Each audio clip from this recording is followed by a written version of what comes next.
Hello student, आज के इस वीडियो में क्लास 9th के भारतीय भवन बुक का चैप्टर नंबर फर्स्ट फिजिक्स पढ़ने वाले हैं।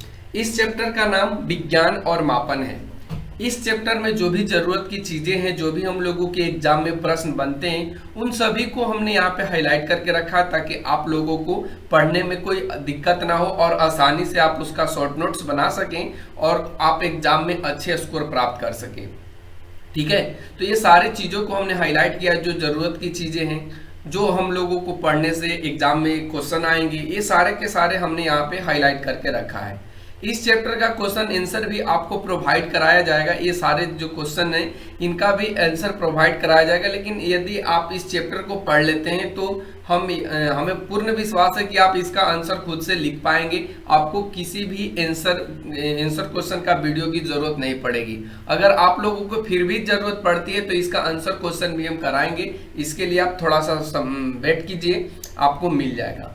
अगर आप लोग चैनल पे नए हो तो चैनल को सब्सक्राइब कर लेना, क्योंकि इसी तरह के वीडियो का नोटिफिकेशन आपको मिलेगा जब आप चैनल को सब्सक्राइब कीजिएगा तो।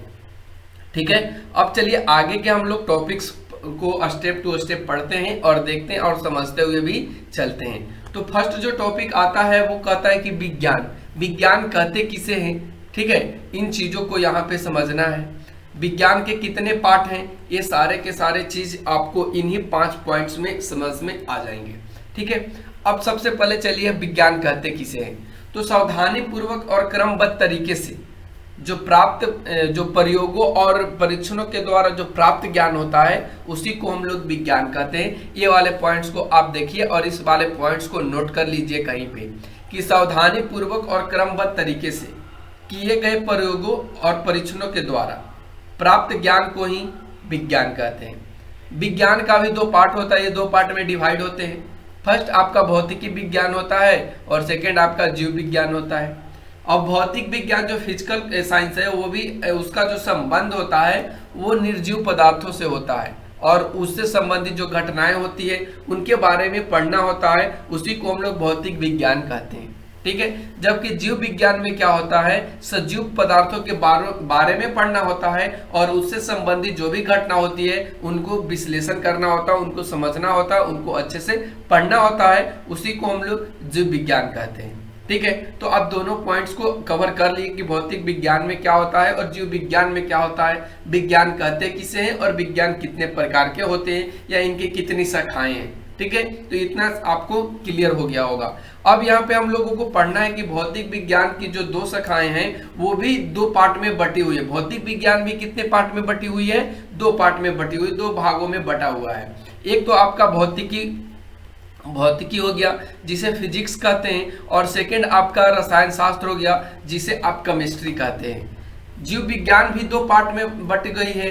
ये आगे चल करके ये आपका एक वनस्पति विज्ञान है और एक प्राणी विज्ञान है। वनस्पति विज्ञान में पेड़ पौधों से रिलेटेड पढ़ना होता है, जबकि प्राणी जो विज्ञान है उसमें जीव जंतुओं से संबंधित पढ़ना होता है। ठीक है, तो ये आपने देखा कि विज्ञान कहते किसे हैं, विज्ञान की कितनी शाखाएं हैं, उनकी कितनी उप शाखाएं हैं, इन सारे चीजों को हमने यहाँ पे डिस्कस किया और आपको समझा दिया। आगे के जो पॉइंट्स यहाँ पे आप देख पा रहे होंगे ये सारे के सारे पॉइंट्स आपको खुद से पढ़ने हैं, इसमें कुछ ज्यादा एक्स्ट्रा है नहीं, इससे एग्जाम में कोई क्वेश्चन ही नहीं बनता है, सिर्फ आपको समझने के लिए यहाँ पे दिया है। ठीक है, इस चीज को आप थोड़ा सा पढ़ लीजिएगा। एक पॉइंट्स हम यहाँ पे आपको पढ़ करके समझाते हैं जिसमें एक वैज्ञानिक, महान वैज्ञानिक की बात करी गई है जिनका नाम है अल्बर्ट आइंस्टाइन। ठीक है, इन्होंने कहा है कि वैज्ञानिक किसी एक राष्ट्र या किसी एक काल के नहीं होते हैं। इन्होंने कहा है कि वैज्ञानिक किसी एक राष्ट्र या एक काल के नहीं होते हैं, वे समस्त मानव जाति के लिए होते हैं। विज्ञान एक निरंतर चलने वाली मानवीय प्रक्रिया है और महान वैज्ञानिक अल्बर्ट आइंस्टाइन ने कितना ठीक कहा था, इस आपको ये रेड लाइट जो रेड यहाँ पे दिया गया है रेड में, इस चीजों को पढ़ लेना है। ठीक है, तो अब यहाँ पे कुछ पढ़ने के लायक है नहीं, तो चलिए अब हम लोग आगे बढ़ते हैं। विज्ञान का मापन। अब हम लोग मापन, किसी भी चीज को मापते हैं तो वो मापन क्या होता है, तो पूरा जो विज्ञान है वो मापन पर ही आधारित होता है। किसी भी राशि की माप के लिए कुछ मानक मापों की आवश्यकता होती है।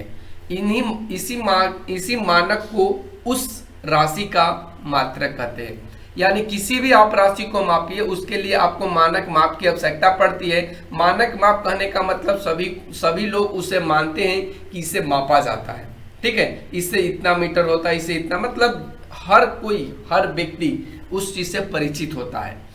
यहाँ पे देखिए जैसे 2 मीटर, 2 मीटर का मतलब क्या होता है, 2 गुना 1 मीटर, ठीक है, यानी 2 आपका क्या हो गया, क्वांटिटी, मीटर आपका क्या हो गया, मात्रक हो गया।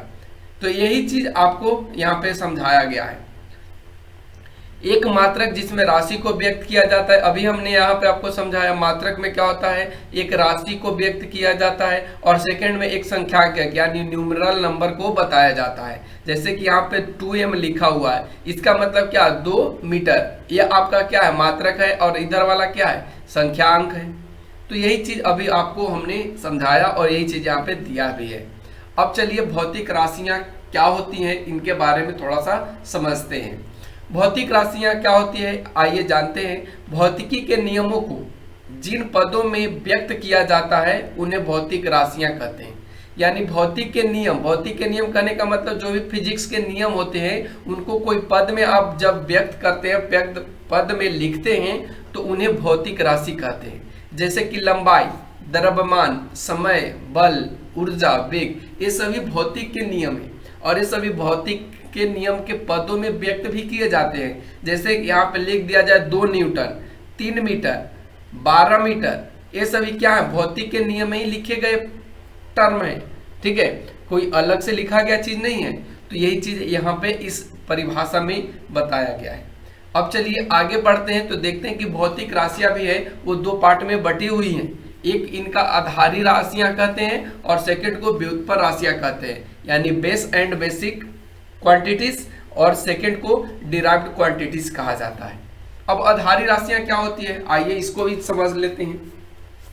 तो वे राशियां होती है आधारी राशियां जो स्वतंत्र मानी जाती हैं, यानी उसमें वो किसी से सहायता नहीं लेता है, वो किसी के सहारे नहीं होता है। तो ऐसी जो राशियां होती हैं उन्हें हम लोग आधारी राशियां कहते हैं। जैसे कि लंबाई हो गया, द्रव्यमान हो गया, समय हो गया, ये सभी के सभी क्या हैं, आधारी राशियां हैं। व्युत्पन्न राशियां क्या होती हैं, तो वो आधारी राशियों के पदों में व्यक्त किया जाता है। जो व्युत्पन्न राशियां हैं वो आधारी राशियों के पदों में व्यक्त किया जाता है। जैसे कि क्षेत्रफल हो गया, आयतन हो गया, बल हो गया, कार्य हो गया, ऊर्जा हो गया, ये सभी क्या हैं, व्युत्पन्न राशियां हैं, ठीक है।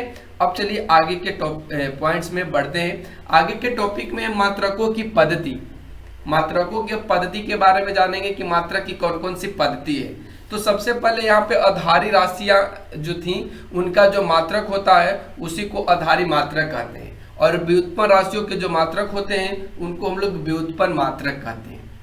अब व्युत्पन्न मात्रक में क्या होता है और आधारी मात्रक में क्या होता है कि आधारी मात्रक होता है वो जो किसी अन्य मात्रक पर निर्भर नहीं करता है, यानी वो स्वयं होता है। जैसे कि लंबाई, द्रव्यमान, ये सभी क्या है, आधारी राशियां हैं, और इन्हें आधारी मात्रक के फॉर्म में भी लिखा जाता है।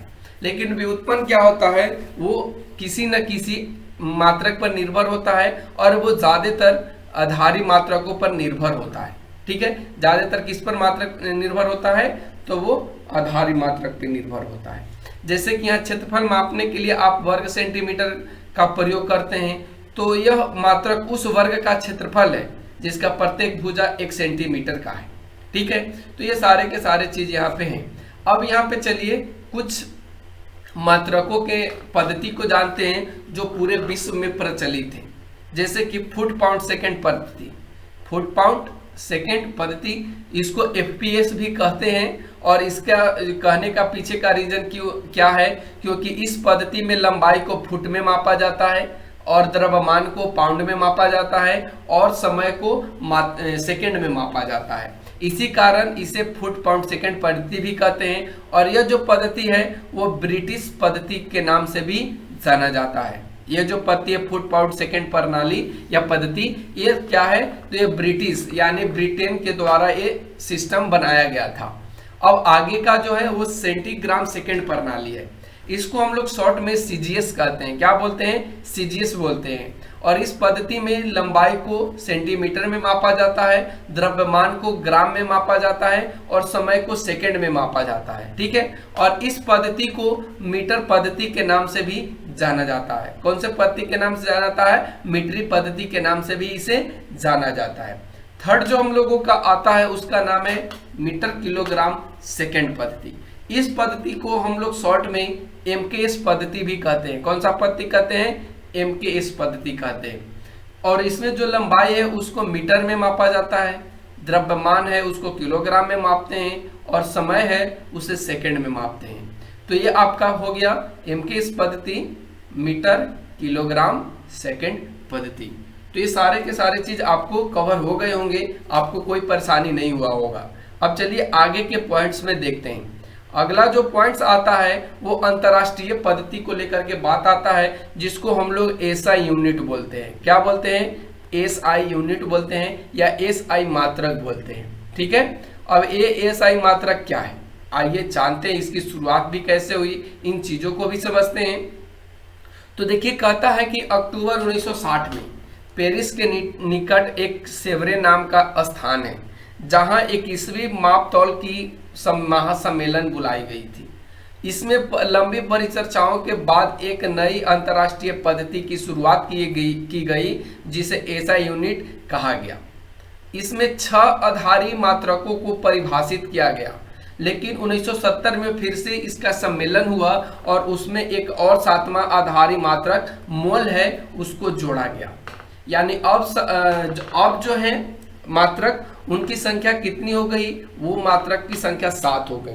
ठीक है, और वो सभी के सभी कौन से मात्रक थे? तो वो सभी के सभी आधारी मात्रक थे और इनको बाद में क्या नाम दिया गया? एसआई मात्रक नाम दिया गया। ठीक है, और इस पद्धति के भी कुछ और रूल हैं जो ज्योमेट्री से भी रिलेटेड हैं, जिसमें 2 समतल कोण हैं। ठीक है, जो भौतिक राशि के क्वांटिटीज भी नहीं है और वे मात्रक में उनके जो मात्रक हैं वो संपूरक मात्रों के रूप में भी परिभाषित किया गया है। तो आइए अब जानते हैं आधारी मात्रक। आधारी मात्रक यहाँ पे हमने आपको बताया कि 7 हैं और 7 के एसआई मात्रक और उनके संकेत अक्षर भी नीचे दिए गए हैं। जैसे कि लंबाई का एसआई मात्रक क्या होता है? तो मीटर होता है। इसको संकेत किस चीज से किया जाता है? एम से किया जाता है। द्रव्यमान किलोग्राम केजी इसका संकेताक्षर है। फिर समय का सेकंड होता है। विद्युत धारा का एम्पियर संकेत वाला अक्षर ये है। तो ये चीज आपको यहाँ पे पढ़ लेने, समझ लेने, कोई दिक्कत नहीं होगी, क्योंकि इसको सिर्फ आपको रट लेना है कि तापमान का एसआई मात्रक क्या होता है, केल्विन होता है, कैसे सूचित किया जाता है। ठीक है, ज्योति तीव्रता का क्या होता है? कैंडेला होता है, सीडी से सूचित किया जाता है। पदार्थ का परिमाण क्या होता है? मोल होता है, एमओएल से सूचित किया जाता है। तो ये सारे आपका यहाँ पे आधारी मात्रक थे, उनका एसआई यूनिट था और उनका संकेत अच्छा था। अब चलिए आगे के टॉपिक्स पे बढ़ते हैं। अगला जो हम लोगों का टॉपिक आता है वो कुछ संपूरक राशियां को लेकर के है, तो इसको भी आपको रट लेना है। जैसे कि समतल कोण का क्या होता है? आरएडी होता है, रेडियन होता है। घन कोण का क्या होता है? अस्टेरेडियन होता है, एसआर बोलते हैं इसे। ठीक है, तो ये सारे के सारे आपको समझना था, देखना था और इसे याद भी रखना है आपको, क्योंकि इससे आपका क्वेश्चन बनता है एग्जाम में। ठीक है, अब चलिए आगे बढ़ते। कुछ ध्यान देने योग्य बात है, इसको आप सरसरी निगाहों से पढ़ लीजिए तो कोई दिक्कत नहीं है। देखिए यहाँ पे कहता है कि आप हिंदी में भी मात्रकों के जो संकेताक्षर लिखते हैं वो अंग्रेजी के जैसा ही होगा। जैसे कि आप किलोग्राम के लिए किग्रा लिखते हैं, किलोग्राम के लिए किग्रा, या मीटर के लिए मील लिखते हैं, ये ऐसा लिखना नहीं चाहिए।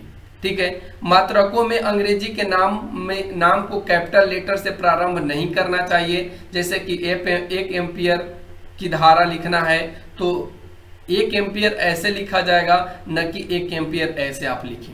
ठीक है, तो ये चीज आपको बताया गया है। फिर ये भी कहा गया है कि मात्रकों में बहुवचन का प्रयोग नहीं करना चाहिए। जैसे कि आप 5 ग्राम लिख रहे हैं, 5 ग्रामों लिख रहे हैं, तो यहाँ पे ग्राम्स मत कर दीजिए, केवल और केवल आप ग्राम ही रहने दीजिए। ठीक है, तो ये चीज आपको यहाँ पे समझाया गया, बताया गया है। और यहाँ पे कुछ है नहीं। जैसे तापमान का मात्रक केल्विन होता है, उसके पहले संकेत डिग्री या डिग्री ए वाला सिंबल या ए डिग्री का प्रयोग नहीं करना चाहिए। आपको इस तरीके से लिखना चाहिए 273 डिग्री केल्विन, ये आपका लिखना जो है वो गलत है। आपको 273 केल्विन ऐसे लिखना सही होगा। तो ये आपको यहाँ पे सिर्फ बताया गया है। अब यहाँ पे हम लोग मानक एसआई उपसर्ग के बारे में जानते हैं। तो अभी हमने 7 जो आधारी मात्रक थे उनको पढ़ा। इनसे अलग भी और कोई मात्रक हैं, उनसे अलग भी और भी कोई मात्रक हैं क्या? तो आइए देखते हैं। देखिए यहाँ पे दिया गया है कि एसआई उपसर्ग के लिए कुछ सफिक्स यहाँ पे आपको दिए गए हैं, जैसे कि मिलीलीटर का मतलब क्या होता है? एम, ठीक है, इसको क्या बोलते हैं? मिलीलीटर। ये माइक्रो है, ठीक है, माइक्रो को म्यू से सूचित किया जाता है। ये आपका जो वर्ड है उसको म्यू बोला जाता है। और माइक्रो का मतलब होता है 10 के पावर -6। नैनो का मतलब होता है 10 के पावर -9, एन से इसको सूचित किया जाता है। पिको का मतलब होता है 10 के पावर 12, इसे पी से सूचित किया जाता है। किलो, ठीक है, किलो 10 के पावर 3, मेगा, जीगा, टेरा, पेटा, एक्सा, ये सभी आपको सिर्फ याद रखने हैं। यहाँ पे आपको कोई क्वेश्चन नहीं पूछेगा तो ये नैनो वाला ही पूछ सकता है, मिलीलीटर वाला ही पूछ सकता है, ठीक है। नैनो को आप ध्यान में रखिएगा, नैनो से क्वेश्चन बनता है, नैनो और माइक्रो से। अब चलिए आगे की ओर बढ़ते हैं, आगे के पॉइंट्स को देखते हैं। अब यहाँ पे कुछ ऐसे भी मात्रक की पद्धतियां दी गई हैं और उनके संबंध को भी दिखाया गया है। जैसे कि आप क्षेत्रफल का मात्रक क्या होता है? या तो आप मीटर स्क्वायर लिख सकते हैं, ठीक है, क्या लिख सकते हैं? क्षेत्रफल का ऐसा ही मात्रक मीटर स्क्वायर लिख सकते हैं। आगे चल के वर्ग सेंटीमीटर भी लिख सकते हैं, वर्ग मिलीमीटर भी लिख सकते हैं, क्योंकि इसका मात्रक और भी हो सकते हैं। तो ये आपका एसआई यूनिट में आपका मीटर स्क्वायर ही चलेगा। और क्यों? क्योंकि लंबाई का जो क्षेत्रफल का जो सूत्र होता है वो लंबाई गुना चौड़ाई होता है, और लंबाई को आप एल में नापेंगे और चौड़ाई को भी आप मीटर में ही मापेंगे, ठीक है। तो मीटर मिलकर के क्या हो जाएगा? मीटर स्क्वायर हो जाएगा। तो ये चीज आपको सिर्फ ध्यान रखने हैं, ये ज्यादा कुछ है नहीं। आयतन बराबर क्या होता है? तो ये घन मीटर होता है, और इसका जो एसआई मात्रक है वो भी घन मीटर ही होता है। इसका और भी मात्रक है, जैसे कि घन सेंटीमीटर, लीटर आप कह सकते हैं। तो ये सभी क्या, मिलीलीटर भी कह सकते हैं, ये इसका अन्य मात्रक है, लेकिन इसका आयतन का जो एसआई यूनिट होता है वो घन मीटर ही होता है, ठीक है। अब यहाँ पे आगे के पॉइंट्स में है घनत्व दिया गया। घनत्व का जो एसआई मात्रक होता है वो होता है किलोग्राम प्रति मीटर, किलोग्राम प्रति घन मीटर। क्या बोलेंगे इसको? किलोग्राम प्रति घन मीटर। इसको और भी सीजीएस पद्धति की बात करें तो इसको बोला जाता है ग्राम प्रति घन सेंटीमीटर। क्या बोलते हैं सीजीएस पद्धति में? ग्राम प्रति घन सेंटीमीटर। तो ये चीज यहाँ पे आपको ध्यान में रखने हैं। अब आगे के पॉइंट्स पे बढ़ते हैं। तो आगे के पॉइंट्स में देखिए यहाँ पे दाब का दिया गया है, और दाब कहते किसे हैं? तो ये प्रति क्षेत्रफल इकाई पर लगने वाला जो बल होता है उसी को हम लोग दाब कहते हैं, ठीक है। और दाब बराबर क्या होता है? बल बटा क्षेत्रफल। अब यहाँ पे बल क्या होता है? तो देखिए यहाँ पे लिखा गया है कि बल का जो एसआई मात्रक होता है वो न्यूटन होता है, और इसे हम लोग एन से सूचित करते हैं। ऊर्जा का जो एसआई मात्रक होता है वो जूल होता है, और इसे जे से लिखा जाता है। तो अब यहाँ पे न्यूटन इसका लिख देंगे एन, और क्षेत्रफल का अभी हमने आपको बताया था मीटर स्क्वायर, तो इसका जो एसआई यूनिट हो जाएगा वो न्यूटन प्रति मीटर स्क्वायर हो जाएगा, ठीक है। तो ये चीज आपको यहाँ पे समझना था, ध्यान में रखना था। 1 पास्कल बराबर 1 पीए भी आप लिख सकते हैं, या 1 न्यूटन प्रति मीटर स्क्वायर भी लिखते हैं। अब गैसीय दाब के मापन के लिए एक और मात्रा का प्रयोग करते हैं जिसका नाम है एटमॉस्फेयर, जिसको शॉर्ट में हम लोग एटीएम बोलते हैं। वायुमंडल में वायु का दाब मापने के लिए हम लोग वायुमंडलीय दाब का प्रयोग करते हैं, या उसे हम लोग वायुमंडलीय दाब कहते भी हैं। समुद्र की सतह पर वायुमंडलीय दाब 1 एटमॉस्फेयर होता है। यहाँ पे ये वाला पॉइंट्स आपको ध्यान में रखना है कि समुद्र की जो सतह है उस पे वायुमंडलीय दाब कितना एटमॉस्फेयर होता है? तो 1 एटमॉस्फेयर होता है, और इसे सामान्य दाब कहा जाता है। 1 एटमॉस्फेयर बराबर होता है 1.013 गुने 10⁵ पास्कल। इस चीज को आप जरा सा ध्यान रखना, ये आपका एक एटीएम का वैल्यू दिया है। एक एटीएम का वैल्यू का मतलब क्या होता है? तो 1.013 गुने 10⁵ पास्कल। ठीक है, तो आप थोड़ा सा इसको ध्यान रखना, या इसको और थोड़ा सा सेटिस्फाइड करके यहाँ पे लिखा है कि 1.01 गुने 10⁵ पास्कल, ये लगभग में आपको दिया है। अब चलिए ताप और उष्मा के मात्रक को जानते हैं।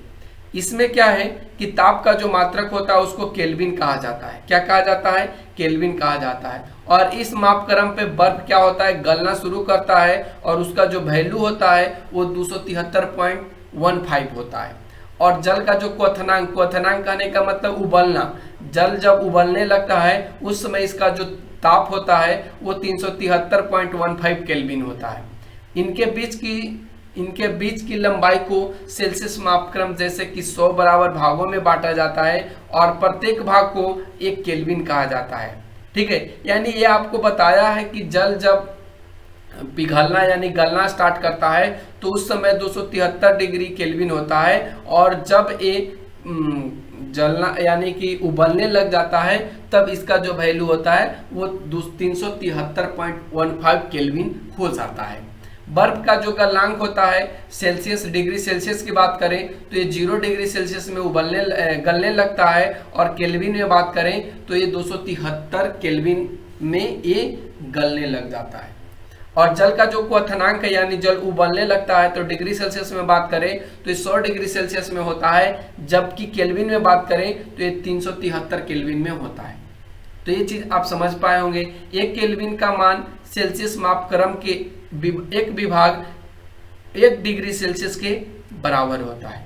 ठीक है, अब ऊर्जा का ऐसा मात्रक को समझते हैं। इसको हम लोग ऊर्जा का ऐसा मात्रक को हम लोग जूल बोलते हैं, चूंकि उष्मा भी एक प्रकार की ऊर्जा है। उष्मा का ऐसा मात्रक भी जूल है। सीजीएस पद्धति में उष्मा का जो मात्रक होता है वो कैलोरी होता है, और कैलोरी का जो संकेत होता है वो CAL होता है। ध्यान रखना, CAL होता है। कभी कभी इससे बड़े मात्रक किलो कैलोरी का भी उपयोग किया जाता है। उष्मा के विभिन्न मात्रकों में संबंध इस प्रकार है। तो चलिए इसके बारे में भी थोड़ा सा जान लेते हैं, क्योंकि इससे ऑब्जेक्टिव क्वेश्चन बनते हैं। 1 किलो कैलोरी बराबर कितना होता है? तो 1000 CAL होता है। क्या होता है? 1000 CAL या 1 kCal कह सकते हैं। और 1 kCal में जो ऊर्जा होता है वो 4.186 जूल होता है, या इसको लगभग में कह सकते हैं 4.2 जूल। 1 कैलोरी बराबर क्या होता है? 4.2 जूल होता है। अगर वही 1 kCal बराबर का दिया जाए तो क्या हो जाएगा? 1 kCal बराबर 4186 जूल, यानी 4200 जूल लगभग में इसे कहा जाता है, या 4.2 kg कहा जाता है, 4.2 किलो जूल। तो आप इस चीज को थोड़ा सा ध्यान रखना, इससे क्वेश्चन बनते हैं। अब चलिए यहाँ पे आपका आता है कुछ क्वेश्चन, जैसे कि कहा कि निम्नलिखित तापमानों को सेल्सियस स्केल में परिवर्तन करें, यानी इनको आपको सेल्सियस में बदलना है। जैसे कि 300 केल्विन दिया है तो 300 केल्विन को आपको डिग्री सेल्सियस में बदलना है, तो आप कैसे बदलोगे? तो देखो 0 डिग्री सेल्सियस बराबर कितना होता है? 273 केल्विन। अभी हमने आपको बताया भी था ऊपर कि 0 डिग्री सेल्सियस बराबर कितना होता है? 273 केल्विन। तो 300 केल्विन बराबर क्या होगा? तो यहाँ पे 300 में से आप 273 डिग्री को घटा दीजिए तो कितना आंसर आ जाएगा? कितना आंसर आ जाएगा? 27 डिग्री सेल्सियस। देखिए कैसे हुआ, इसका अगर सूत्र आप निकालना चाहें तो आप इस तरीके से निकाल सकते हैं। कैसे निकालोगे? तो यहाँ पे लिखोगे केल्विन माइनस, ठीक है, केल्विन माइनस 273। अगर आप इसको लिखोगे तो ये आ जाएगा डिग्री सेल्सियस। जो आपका दिया गया है उसमें से अगर आप 273 घटा देंगे तो ये क्या आ जाएगा? Degree Celsius. और यही चीज किया गया है। के कहने का मतलब जो दिया हुआ है 300, और उसमें से आपको घटाना कितना? 273, और घटाने के बाद कितना आ रहा है? 27। तो ये 27 क्या हो गया? आपका डिग्री सेल्सियस हो गया। ठीक है, कोई दिक्कत नहीं होगी। अब यहाँ पे डिग्री सेल्सियस को आपको केल्विन में बदलना है, तो आप कैसे करोगे? तो आप क्या करो, इसी का ऑपोजिट कर दो। आप डिग्री सेल्सियस प्लस में जोड़ दो कितना? 273 इक्वल टू क्या आ जाएगा? केल्विन आ जाएगा। देखिए यहाँ पे किया भी है। ठीक है, तो इसको समझ गए होंगे आप, कोई दिक्कत आपको नहीं आ रही होगी।